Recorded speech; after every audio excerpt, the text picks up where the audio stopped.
Good day, everybody, and thank you for taking the time to join us for PQMD's May Pillar Talk. Today's event is a part of a larger series of webinars that PQMD Community of Practice offers to address the major trends, lead thinking, best practices, and provocative health issues in global health. I am Julie Marie Vanderberg. I'm the Senior Director of Global Health at PQMD, and I wanted to welcome you here today on behalf of our entire team. For those of you who aren't familiar with PQMD, we're a global alliance of international NGOs and leading healthcare companies. We're committed to advancing the role of product donations worldwide. We were founded in 1999, and our work is guided by 5 pillars. Those are humanitarian assistance, health system strengthening, disaster response and preparedness, product donation guidelines, and knowledge management. Today, the work of our members is also central in areas like universal healthcare, the global response to the coronavirus, and also the current crisis in Ukraine, which brings us to the topic of focus today. First off, we want to acknowledge the unbelievable loss and difficult, uncertain reality that so many are living today because of the direct effects of the war, as well as those around the world who are affected by the war's secondary impacts. PQMD is proud to know that our members are tirelessly active and focused on providing relief through providing critical supplies and critical services, also supporting healthcare workers and local teams. They also donate cash and mobilize resources where they're needed most in this ongoing crisis. In today's webinar, you will hear from a handful of our members sharing important information and perspectives. We're grateful for the time that each of you have chosen to spend with us here today and for the work that you do every day. Before we turn it over to the general program, I just wanted to go through some housekeeping rules. So first and foremost, if you don't mind, please warm up your fingers, put your name in the chat box. Also, if you can indicate the organization that you're representing here today. Because we have a larger audience, we request that all the participants remain muted. This is especially important if you're on the phone. We very much encourage you to utilize the chat box at any time during the webinar. You can type in your own reflections to what people are saying or contributions, questions that you might have throughout the program. We'd really love to invite you to consider this a place of shared value and networking for good. This session is being recorded and we'll post it on PQMD's community practice later this week. If you look in the chat box, we'll be able to also post a link to our community of practice, which is an online forum where we meet PQMD members and network meet all the time, every day. So now I have the distinct pleasure of turning it over to Emily Schmidt, who's our moderator for today's session. Emily is the Disaster Response Manager at Heart to Heart. Welcome, Emily, and thanks for being here. Prior to joining Heart to Heart, she worked in monitoring evaluation, grant management, and project coordination for USAID. Emily is fully immersed in Heart to Heart International's Ukraine response. She was a part of the advanced team that deployed to Eastern Europe to assess the needs of the Ukrainian refugee population and is currently coordinating Heart to Heart's response to the humanitarian crisis. We are so lucky to have somebody so knowledgeable and linked into the issues to be able to moderate today's important discussion. So thank you so much, Emily. Thank you, panelists, and we look forward to hearing from you today. Thanks so much, Julie. I really appreciate that intro. As Julie Marie said, I'm from Heart to Heart International. And one of the things that we found on our advanced team assessment in Poland, Romania, and Moldova in March, shortly after the conflicts began, we expected to find a lot of needs among the millions of refugees fleeing Ukraine. Fortunately, that was not the case. Pre-existing and robust medical infrastructure already exists in Ukraine and Eastern Europe. And host governments are doing a great job meeting the immediate needs of this population. Given the unique and ever-changing context of this conflict, Heart to Heart, like many of your organizations, has shifted its focus to addressing the medical needs within Ukraine, which comes with a wide variety of challenges. According to the UN, some 2.1 million people in Ukraine are estimated to be in need of health assistance between March and August of this year. The Ukrainian Ministry of Health reports that at least 135 hospitals have been shelled by Russian forces. Well, that's a relatively small percentage of the country's roughly 2,500 hospitals. These facilities are being targeted precisely where medical needs of the population are greatest. And this is, of course, in addition to the severely disrupted supply chain that has cut off access to critical medicines and supplies. Meanwhile, over 7 million persons have been internally displaced within Ukraine, many fleeing to safer areas on the western side of the country. I'm sure many of you, including those of us at Heart to Heart, have heard reports that the medical infrastructure in Western cities is becoming increasingly stressed. While the response from international agencies and NGOs has been overwhelming, there's still much to be done, and the needs will be ongoing, not only for the 5+ million refugees that have fled Ukraine, but all of the internally displaced persons and the population that requires medical assistance. And these needs will be ongoing, not just for the coming months or the duration of this conflict, but for years to come. Even if this conflict ends today, there will be medical needs for many, many years in Ukraine. So with that, I will introduce our panelists. Each organization is directly working to address the medical needs of those affected by this devastating humanitarian crisis. John Roberts, lead of U.S. Programs and Emergency Response at International Medical Corps. Jonathan Spence, Senior Director of Logistics and Procurement at Medical Teams International. Katerina Takovska, Regional Advisor at Direct Relief. And Giorgio Trambatore, a Country Director of Ukraine with Project Hope. So welcome everyone. Thanks again for being here. Let's jump into our first questions here. So I'd like to start with Giorgio from Project Hope. In our earlier discussions, we had discussed how those affected by this conflict have targeted and unique needs compared to other humanitarian responses. What specific needs are you seeing on the ground in Ukraine and neighboring countries where refugees are being cared for? Yeah, thank you, Emily. Thanks, Giorgio. Yeah, first of all, welcome everyone. So Project Hope, we are here in Ukraine, and we are working mainly in 4 hubs, Odessa, Lviv, and Dnipro and Kiev. So what we've been seeing, is mainly is I would maybe summarize in a disruption of medical supply chain. And that is why I think like many organizations are working a lot on focusing on donation to most of these hospitals and primary clinics that are suffering from the disruption fundamentally. Another area that as we at Project Hope, we work a lot around Kiev in some of those villages that have been attacked by during the war. So we saw a lot of indiscriminate attacks on health facilities. And this is, you can find it from the south in Nikolaev up to the, in places like Borodyanka, Chernigiv, and I could continue, the list is very long. There is also another area that definitely, I think it's, it's worth to mention, is as well exacerbation of pre-existing issues related with mental health. I think the war definitely is will have a toll as well on this area, and I believe that many of my colleagues also that are on this call will agree, and there is something that already there is ongoing discussion on how to address this. Let me stop here for a second, Emily, just to. But this is fundamentally, I would say, like the primary needs that we are seeing here on the ground. Mm-hmm. Thank you, Giorgio. And how is this response different than what you may have expected?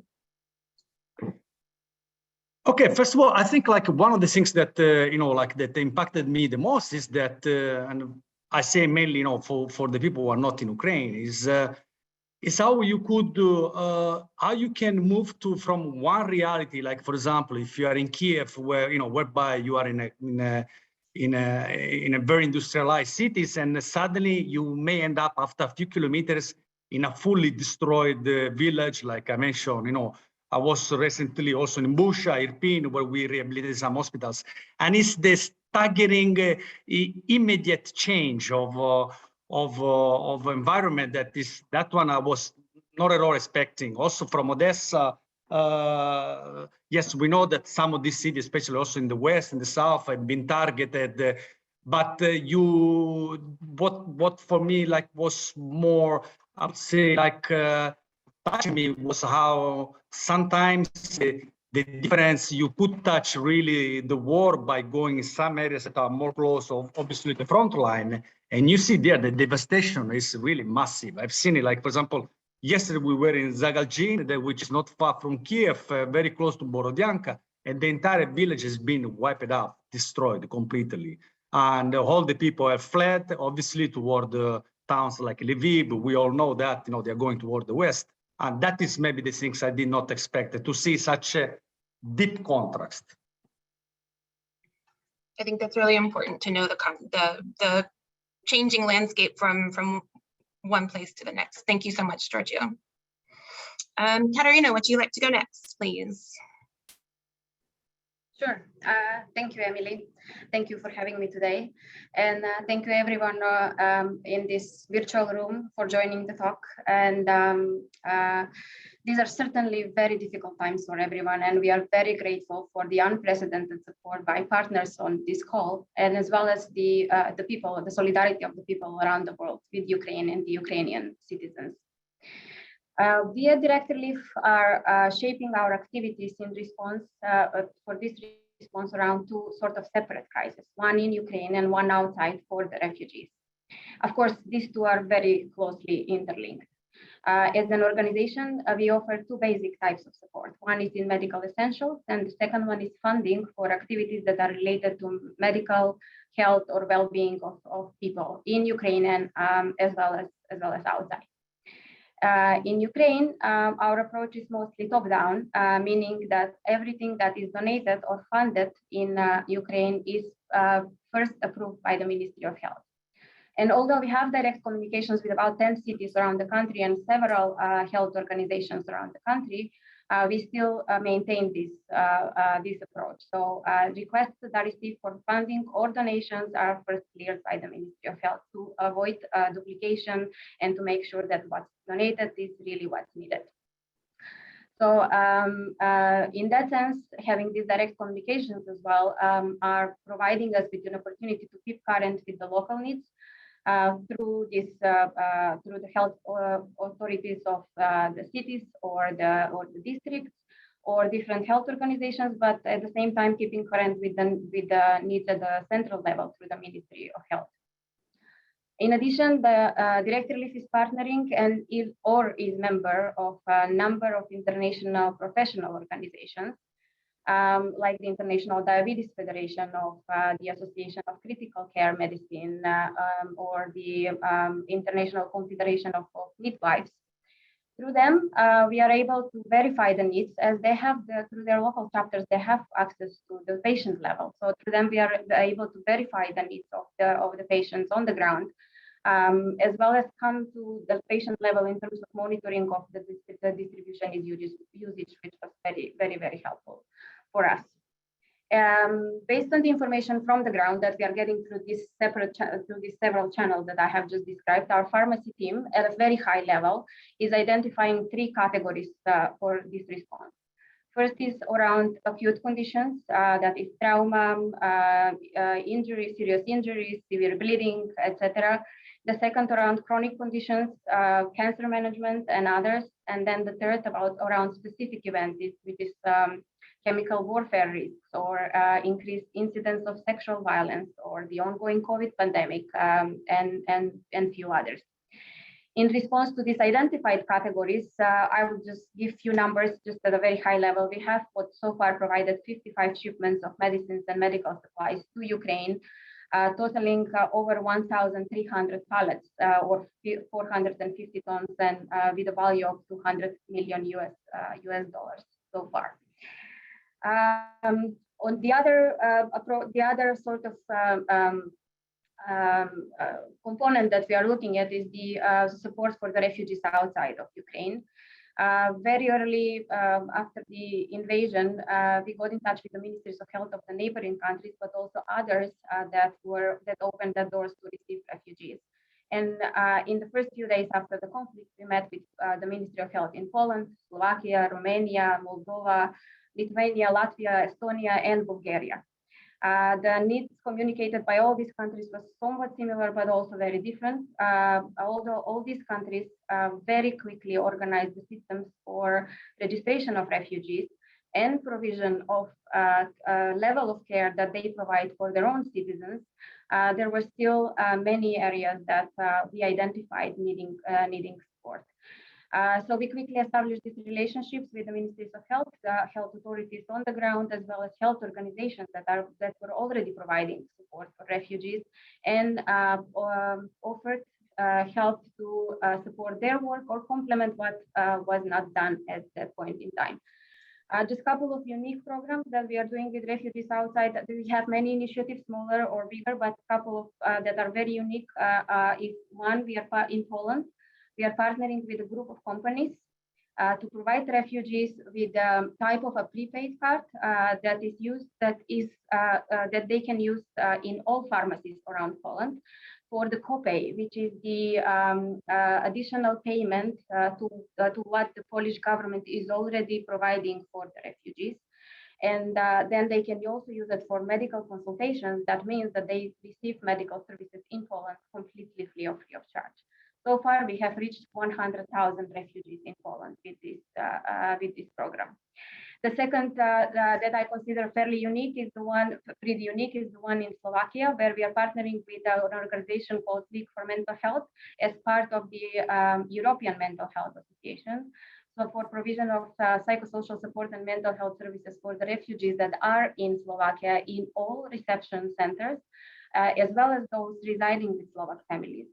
The uniqueness of this program that it is created. Sorry, Emily, you wanted to say something, or? I'm just going to ask you to wrap it up. We're a little over time here. At the last sentence, I promise. The uniqueness of this program is that it was created by a psychologist from Kharkiv, who is a refugee herself, and we are employing psychologists and social workers from Ukraine. This woman that is leading the program has done the same program in 2014 for the internally displaced people in Kharkiv from the east of the country during the previous conflict. I'll wrap it up now. Sorry, I took too much time. Thanks so much, Katerina. And Johnny from Medical Teams International, would you please? Good morning, good afternoon, everyone. I don't think I'll take quite as long to make sure we get into the meat of the questions. For me, medical teams, we're working in Moldova and we're working in Ukraine primarily. What we're seeing on the ground is, and Giorgio mentioned earlier on, huge displacement of people west. I know it sounds obvious, but the impact that has on existing services is quite significant. You mean 3, 4, 5 times in some cases, the population of a certain city is growing. So therefore the absorption capacity of that is huge. So therefore just the strain on resources is significant. You know, what we're seeing is non-communicable diseases and the medication required for that is huge. It's a real issue, and whether it's insulin or whatever it might be, you know, there's huge areas there whereby really, you know, that coupled with supply chain upstream challenges, you know, for instance, was it yesterday I was speaking to a couple of my colleagues on the ground, and the Romania-Ukraine border is a 15-kilometer or 15-mile, irrespective of a queue to get from Romania into Ukraine, which is significant. So, you know, maybe taking potentially up to 3 to 4 weeks actually for goods to get into Ukraine via Chernobyl and the Surat border. So that just gives a real picture of the significant supply chain challenges there are. We're also, John will speak to it, but you know, working with local partners is hugely important in terms of being able to ensure people have access. And what we're finding is needing to provide mobile medical teams to some of the gaps, in villages, some of the gaps in towns that are maybe out of the spotlight, are not as hubs, but gosh, the needs for those people is equally as acute as there are in the larger cities as well. So that's really what we're finding in terms of some of the needs. And in terms of some of the differences that we found, really around, honestly, access for staff. So, we have staff from Africa, we have staff from Asia as part of our deployable teams. It's been a challenge for them to get into Ukraine, into Moldova. The reality is, I'm white, so therefore I have easier access to some of these locations. It's not right, it's not the way it should be, but that's the reality. So therefore that has an impact on all organizations' ability to respond. It's just different. So yeah, I'll stop there and hand over to John. Thanks, Johnny. John from IMC. Hey, everybody. I'm John Roberts from the International Medical Corps. I absolutely echo everything that everybody said thus far, including our surprises as well as our challenges. A little bit about what IMC is seeing on the ground and what we're trying to address. IMC has actually been in the Ukraine since 1999. We started off delivering, essential relief and medicines to healthcare facilities, but we were also helping to train some local doctors and medical staff. Obviously, in 2014, following the collapse of the healthcare system, we actually increased our amount of services that we were delivering to include outpatient primary health care, mental health and psychosocial support, some gender-based violence, as well as COVID services. All of those have only increased in the last 3 to 4 months since the escalation in tensions. We actually expanded our direct delivery of care from just primary healthcare to mental health, to trauma as well as emergency healthcare. We increased our mental health and psychosocial support from mostly doing fixed facilities to also including mobile mental health and psychosocial support. We've increased our gender-based violence services, including protection services for women and children. We have actually we've expanded to providing water and sanitation and hygiene services in both refugee centers and along the transit routes as well. We, as the rest of the folks on this call can also attest to, our increase in the amount of medications and supplies has just exploded exponentially from primary healthcare medications to medical supplies to surgical equipment to PPE to critical care equipment to infectious disease treatment supplies and medications, COVID-19. I think we, along with everybody else, are seeing a similar just absolute explosion in the need of the medications and supplies, in addition to all the rest of the services that everybody else has been talking about. And then the last thing that we're doing, and one of the newer programs that we're starting, is actually a comprehensive trauma training program for a lot of the healthcare facilities and healthcare systems in the country. And that's going to include training for doctors and nurses and pre-hospital staff, as well as training hospitals how to create mass casualty plans and to respond to mass casualty incidents, as well as to respond to chemical weapons and biological attacks. So that's a little bit of an overview. I hope I didn't take too long. That's great, John. Thanks very much. I think it's really important to underscore the psychosocial support needs and the trauma that will be ongoing for Ukrainians for a long time. But in general, there's been an overwhelming global response to this crisis by multilateral agencies and international organizations, all that have experience working in complex and challenging situations and different types of crises. So I'd like to ask Johnny from Medical Teams International, being in Europe with obviously a pre-existing and robust, well-functioning medical infrastructure, how is this crisis different from other humanitarian responses? I'll give you 4 minutes, please.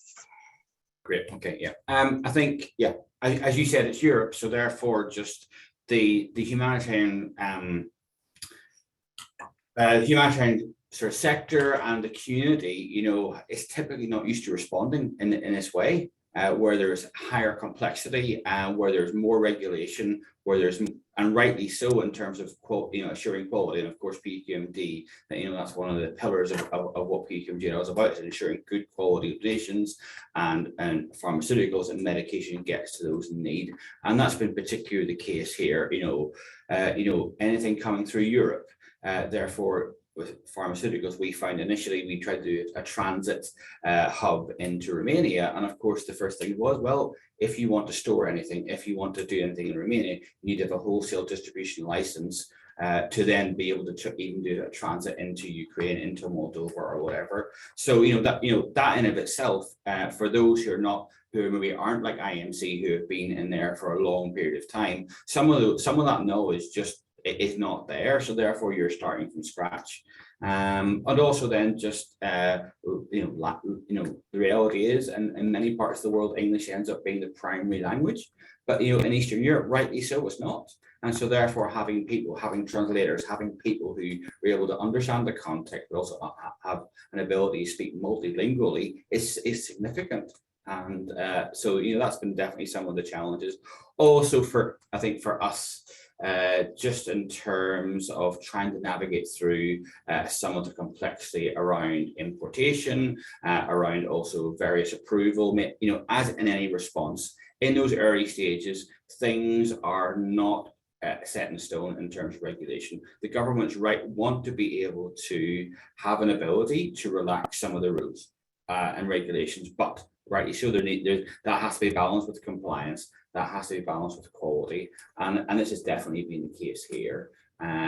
Ukraine, certainly in Moldova and Ukraine, the government infrastructure has been significant, even though affected by the crisis. So therefore, having to navigate that, understanding, the role of the regions and the oblasts in Ukraine, understanding how that works. Also, the reality is we know it's a politically charged crisis. So therefore, actually then that adds a complexity in terms of how you operate, need for neutrality, the need for impartiality, but also that's balanced against the humanitarian need. So therefore, due diligence, making sure you're having, like IMC for many years, have vetted quality partners who they know they can trust is huge, because we want to make sure at the end of the day that what's needed gets to the people who need it, and it's not, because there is a risk, unfortunately, of aid diversion.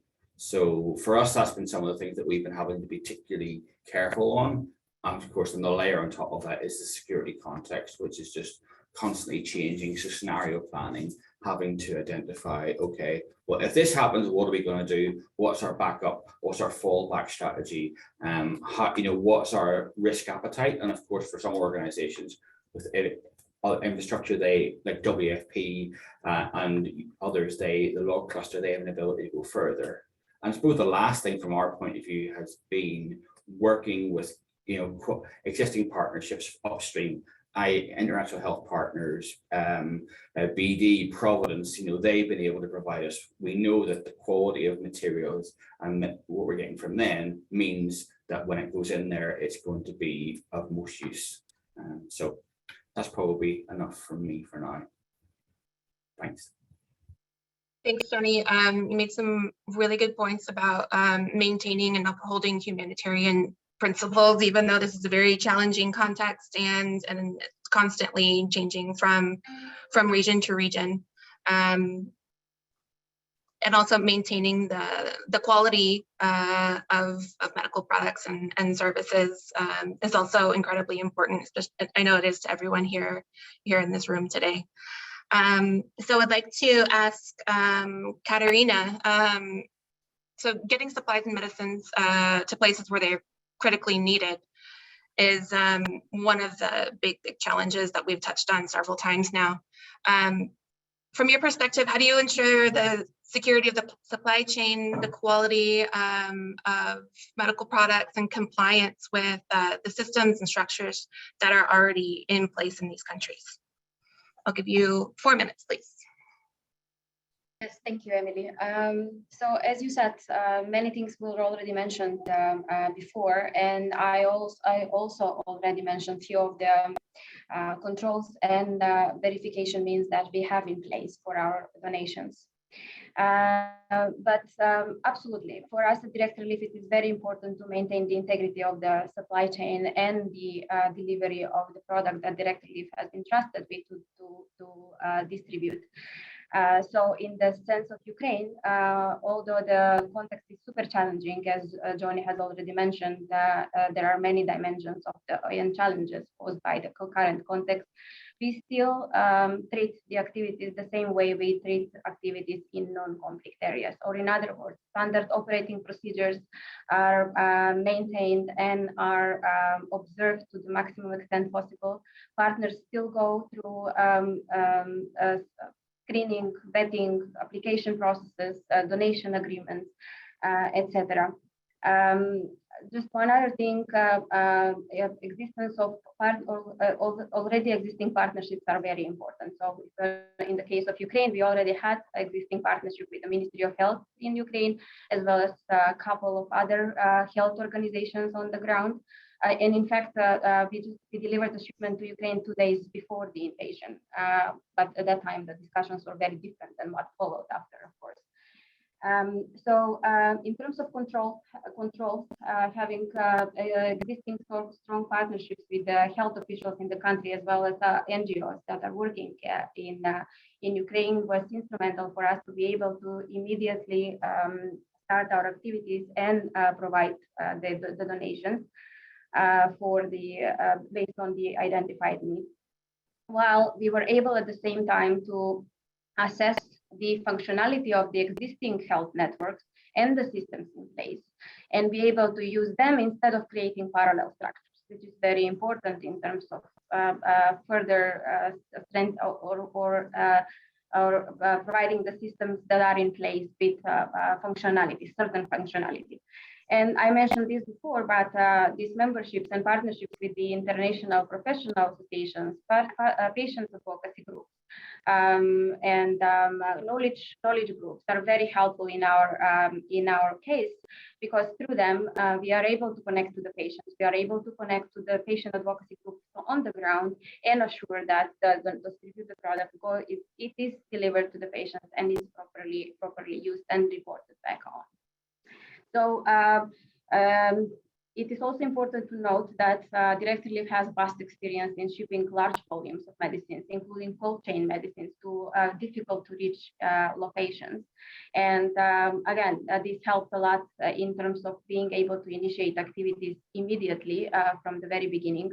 We have a very experienced team, and our capabilities of our warehouse in California, as well as our contracted warehouse in Europe, were all helpful in terms of being able to quickly respond to what was needed. And I want to also point out that we have our research and analytics team is regularly collecting data from the ground, analyzing the data, and helping and analyzing the trends of both the needs and the movement of people, which is helping us a lot in determining and quickly evaluating and making decisions about partners and who to support and what the priorities should be, and so on.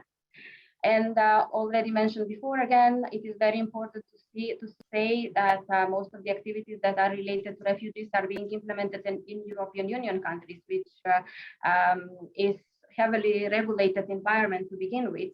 So us having the contracted warehouse in Europe helped a lot to swiftly mobilize resources from within Europe and be able to deliver them to both neighboring countries and into Ukraine. But the most important at the end is having trusted partners, those that have proven their integrity, and those that have proven over the time that they come back, they report, they take good care and handle the donations well, and so on. Same goes for the funding of activity.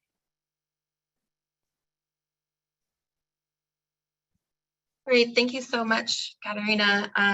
Your point about partnerships. I don't think any of us could do what we do without partnerships that are so key. particularly ensuring the last mile delivery of humanitarian aid. I'm really glad that you touched on using data to make informed decisions. As a monitoring and evaluation person in my former life, I really appreciate that. I have a question for John from INC about partnerships and how they improve the quality or the scope of your response. And what kind of strategies does IMC use to meet changing needs based on location and what's happening in different parts of the country? Obviously, on the eastern part, the challenges are much different than they are on the western side. So if you could tell us a little bit about that, please. Yeah, of course. One of the biggest strengths that we have had, and one of the biggest things that has helped us, as I mentioned earlier, is being in the country for a long time. Coming in from the outside, it's really just you don't have enough of an idea of the context. You don't have enough understanding of the place you're in, the people that you're serving, the location that you're at. None of that is gained, none of that knowledge is gained overnight. And what we've found is that especially when we enter a country for the first time, when we're first in an area, there's a lot of people think that you just go in and start doing stuff. And what we found is that's the exact opposite way to do things. What we found is that the folks that are there before we get there are going to be there after we leave. And our job is to essentially put ourselves out of the job. So our approach in general tends to revolve around how do we most effectively work through local organizations and local providers and local people that have an understanding of the context that we're working in that we can't possibly know. And through those partnerships on the ground, and we try and develop an understanding of how things get to people. How do things move from one place to another? How do things get into the hands of beneficiaries?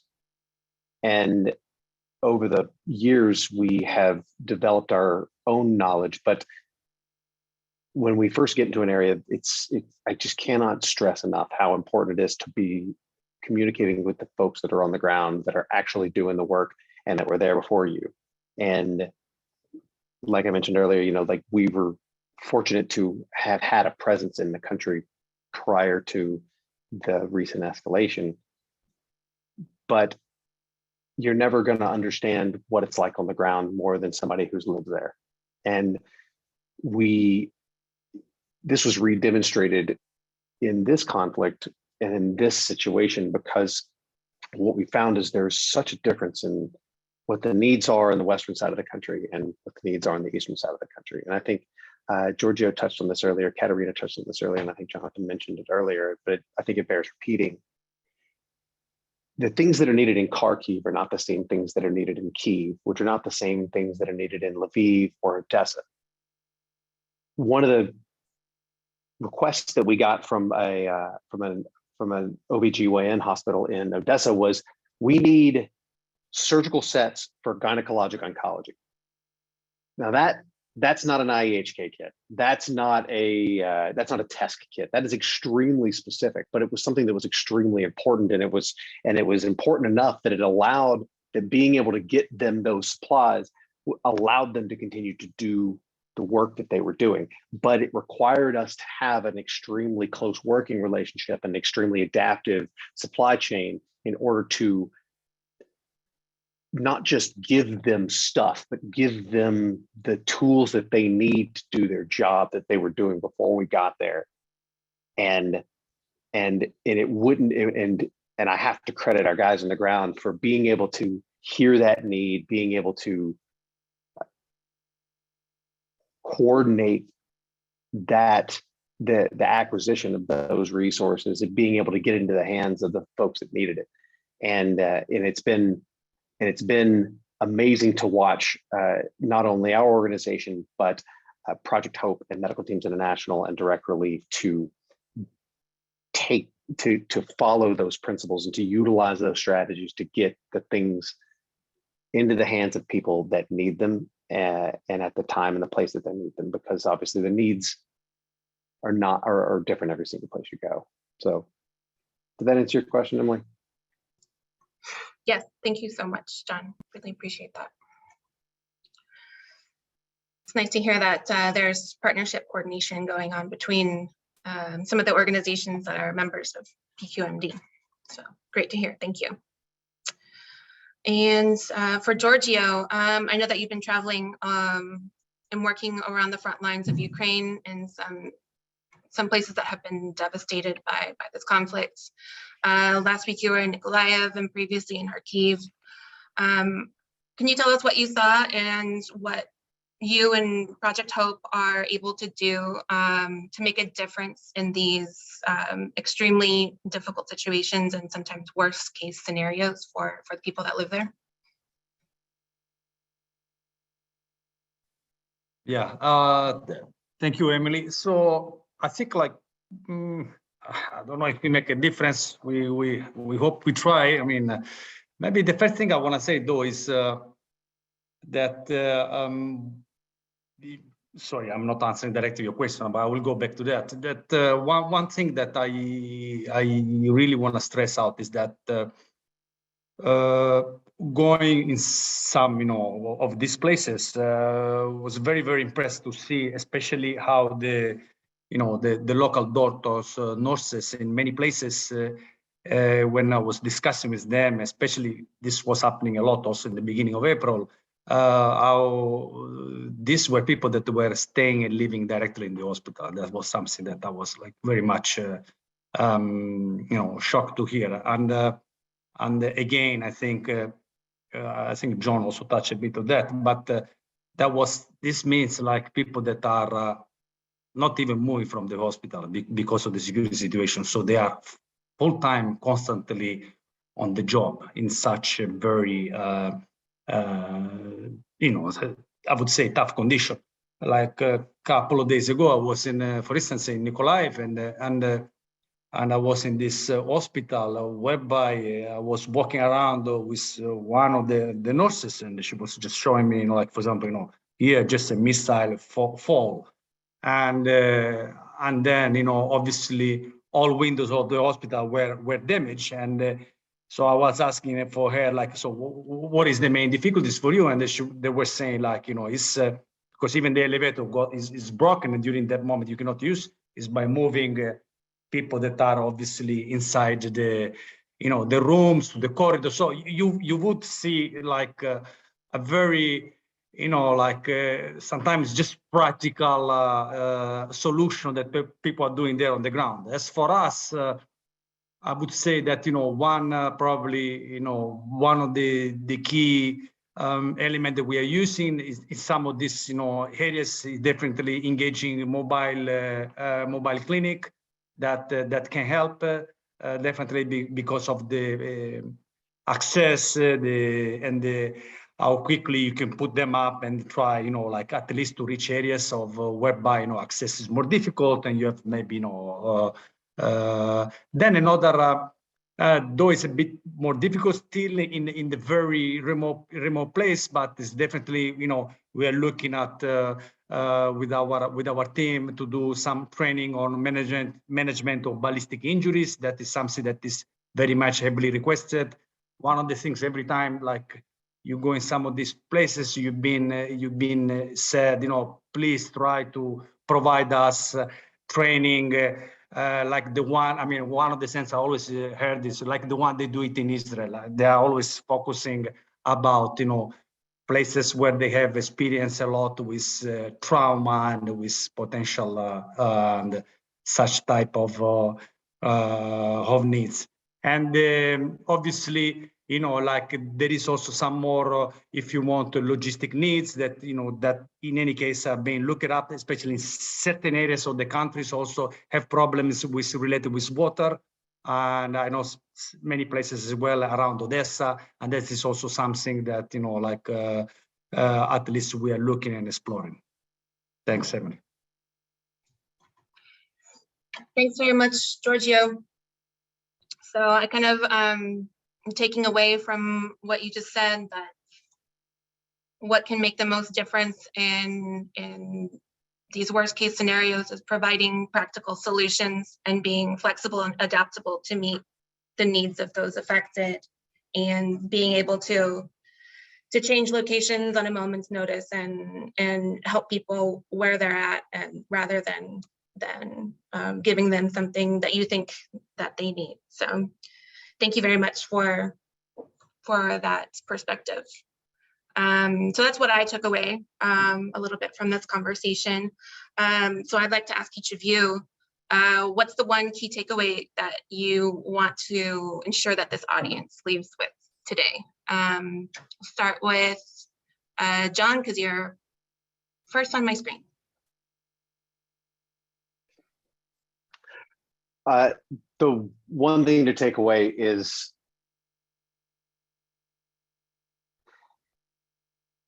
remember that as an organization that's bringing in things from the outside, that you really don't have a full understanding of what's going on the ground until you've been there.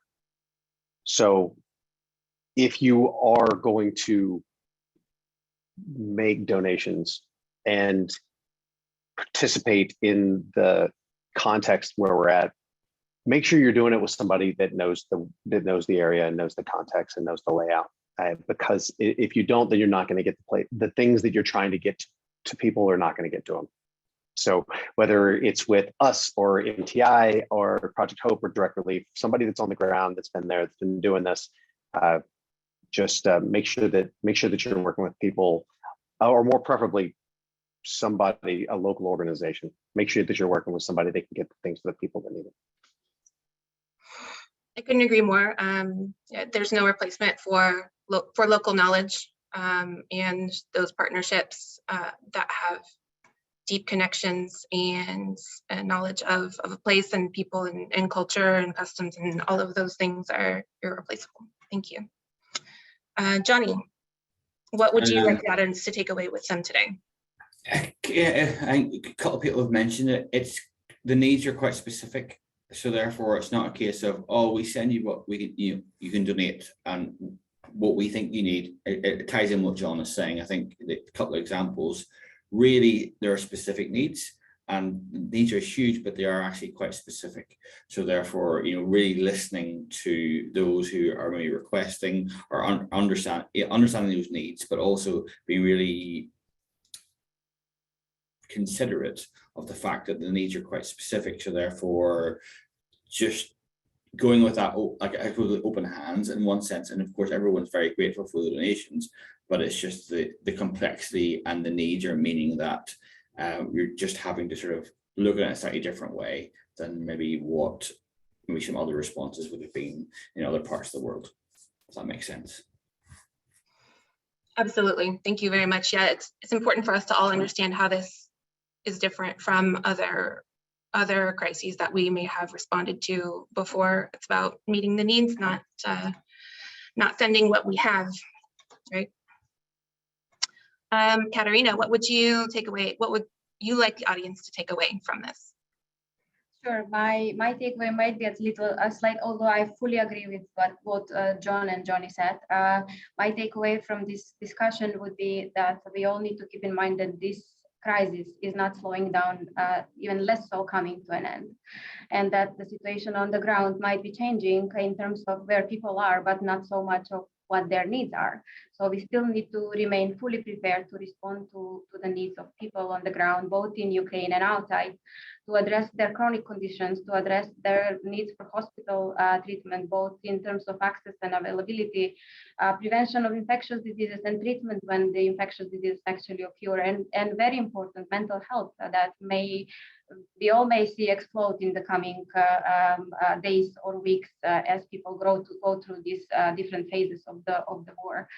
One other thing that I want to sort of put accent on is that it is our top priority, a top utmost priority to sustain and support existing systems in the country that hopefully once this acute phase of this crisis is over, they will be able to quickly resume their regular operations and maybe even look into assessing areas for development quickly after. So these are the takeaways from my end. Thank you. Absolutely, thank you. Yeah, it's an important reminder for us all that even when the conflict ceases and maybe we stop seeing so many donations come in, the need is still going to be there for a long time to come. And everything I've heard from across all organizations and agencies is that the mental health fallout from this is going to be tremendous for generations to come. Giorgio, any final thoughts on what you would like the audience to take away today? Not really. I think they all said, and I cannot but repeat. Still, the sirens are happening here in the country. So, unfortunately, we need to continue to keep, to keep being focused. And as they said, prepare ourselves. As we have seen, the scenario of the war so far has changed geographically, and as well, like the impact is still tremendous for many people here, and so I cannot but second what they've said, my colleagues. Thank you very much, Giorgio. Well, a lot to cover in a short amount of time, but I think we have time to take some questions from the audience that are in the chat. So I'll start with the first one here. Steve Hauer from Heart to Heart, I'm not sure if this is a question or a comment, but comments have been shared about partnerships and in-country partners and international organizations. If the panelists could maybe comment on the collaboration among fellow PQMD members. For example, I know Heart to Heart International has shipped some product through Project Hope. That's one example I can think of off the top of my head. Katerina, Johnny John, do you have any examples of PQMD members coordinating together on this response? Well, we have been working with international health partners, and I know some of their product comes from BD and other organizations, so that's been one way. And then more broadly, then the humanitarian system in terms of global health cluster, logistics cluster, and others. So that's not at a broader scale, tying with the UN and with other sort of NGOs as well. So. Thank you. Ukraine has a sizable elderly population, many of whom are unable or unwilling to flee from conflict areas. Are your organizations able to do anything to assist this sometimes forgotten and very vulnerable population?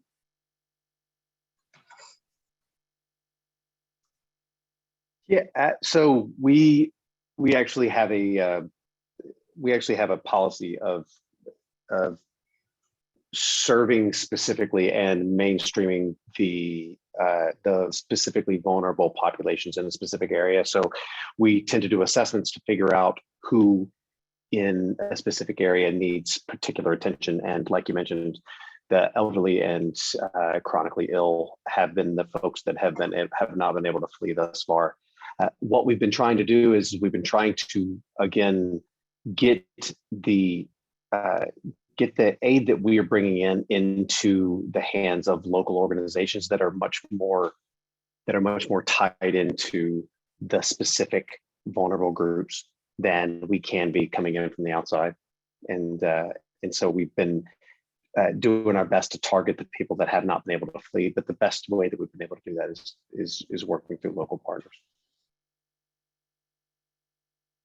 Same for us. If we have a couple of minutes for me to add that, I mean, through our support for chronic conditions, the management of chronic conditions and other cancer therapies and so on, we are targeting.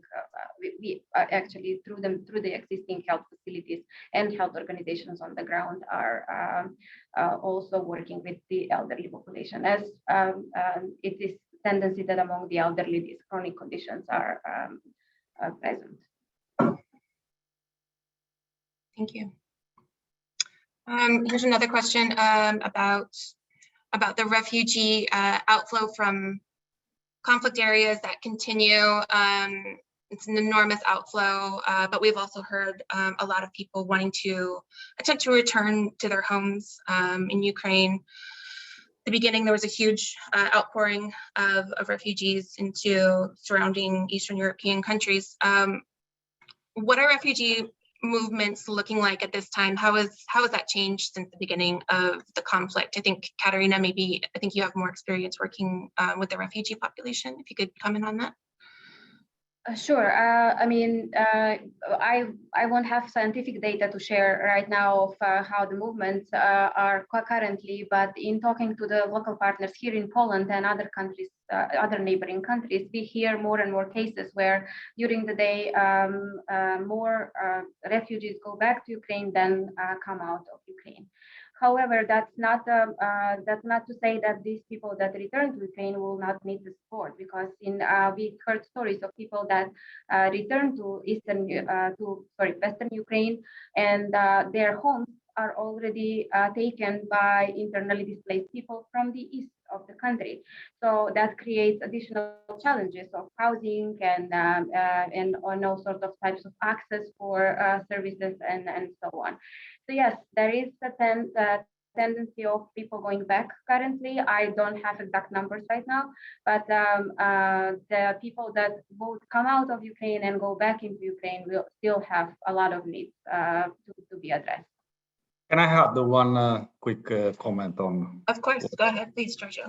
No, very briefly, because it's for example, I've happened to return in some places for 4 times regularly since the months of April and May. So like in areas even close to Kiev, and I've seen just by I've seen a gradual growth of movement of life back in some areas, some city and village, even around Kiev, that, for example, in the beginning of April was even, you had to go through so many checkpoints and permission to go from going pretty much straight from Lviv to, for example, to Borodyanka very easily, or Chernihiv, which is, even more far. It's another 2 hours from Kiev, and definitely seeing, every time I come back, definitely what Katerina says. So like life getting back and people getting back. It's really interesting and important to hear. I think that it continues to evolve and change on a regular basis, and the needs are going to evolve with that. The next question I have here in the chat, are there concerns of donor fatigue or interest waning as this crisis continues, and new disasters will eventually pop up, and other humanitarian crises, unfortunately? How do you feel about the risk of donor fatigue? I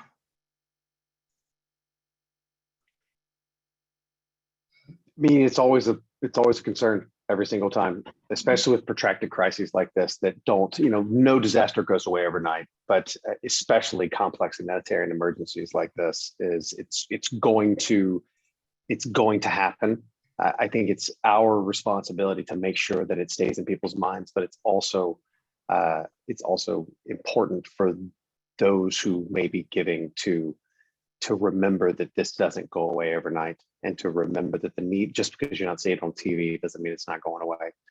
We try and remind people about that fairly regularly with our media output, but in the end, it does depend on the cultures in which the news cycles are running to help us do our jobs. Absolutely. Thanks very much, John. And thanks very much, Johnny, Katerina, Giorgio, for your participation and all the wonderful work that you're doing. I'll turn it back over to Julie Marie.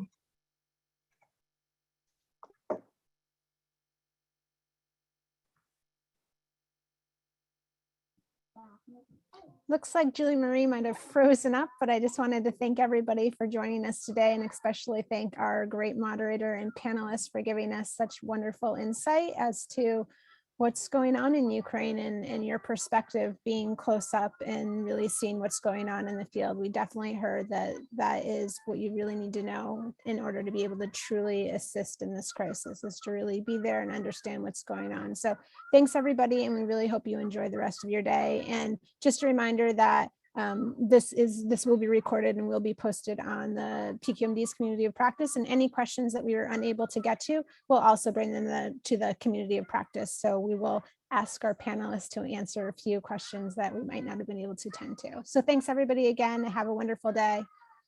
Take care. Great, thank you so much. Wow.